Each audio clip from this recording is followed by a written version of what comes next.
included a few things to be essential for a person to be called mentally healthy, and they are subjective well-being, perceived self-efficacy, autonomy, competence, intergenerational dependence, and self-actualization. However, we must understand and realize that every human being can be different and there can be cultural differences. So when we actually try and assess anyone to be having a psychological disorder or to see if the person is mentally healthy or not, it is very important to know the age, the chronological age, the developmental age, the culture from where the person comes, etc. Because a lot of things related to mental health can be very much subjective. A mentally healthy person, according to WHO, will also be able to contribute well to the society. So how do we contribute? We do not only contribute by writing a book or by singing a song. We can contribute towards a society in different small ways also, by participating in different social activities. So by now we have understood that to be mentally healthy, number one, there has to be absence of mental illness. Number two, there has to be a sense of well-being. Number three, a person should be able to realize his or her own potential. Number four, there should be a desire for self-actualization.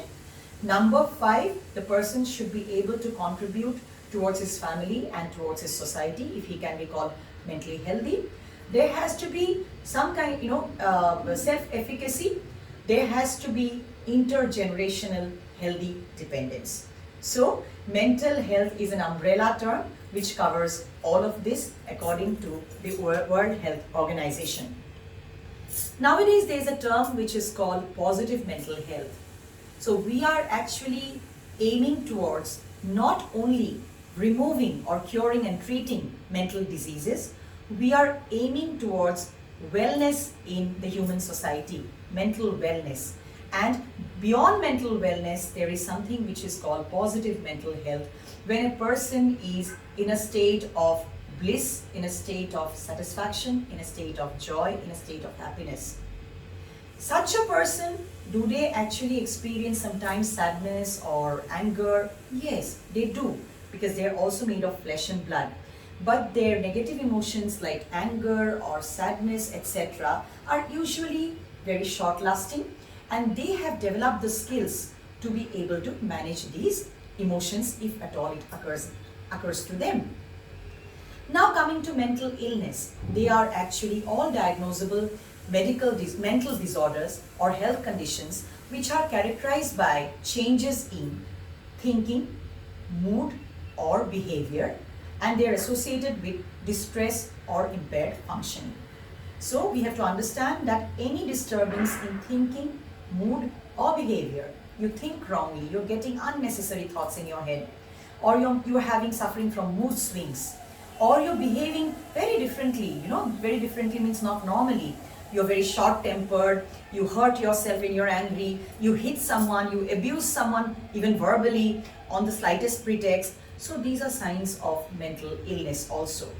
And but we must remember that here again, the cultural issues, the personality issues, everything has to be taken into account. Nowadays, we know that in today's world, every age is suffering from mental illness. Small children, I've seen children as young as 2 years suffering from depression. Or if you talk about the geriatric population also. So every age, no age is immune to mental illness because of a lot of issues that we are facing in the current times, which we are going to discuss. Therefore, when we are talking about mental health, we must also understand that there are certain ways to be able to improve our mental health. The ways are maintaining a regular healthy lifestyle. You must maintain almost a timetable. You must know what time you'll get up, approximately what time you'll go to bed. Sleep for at least 7 to 8 hours every day, every night I mean to say. And apart from that, exercise every day when you get up in the morning, any form of physical exercise. Do yoga, do meditation, eat healthy. Healthy food is very necessary for mental health because multivitamin deficiencies can lead to depression and anxiety-like symptoms. Hypothyroidism again is related to psychological problems. So eating healthy is also important, and eating a lot of leafy green vegetables, fruits, etc. apart from protein, carbohydrates, and fats, in balance is very important for maintaining positive mental health.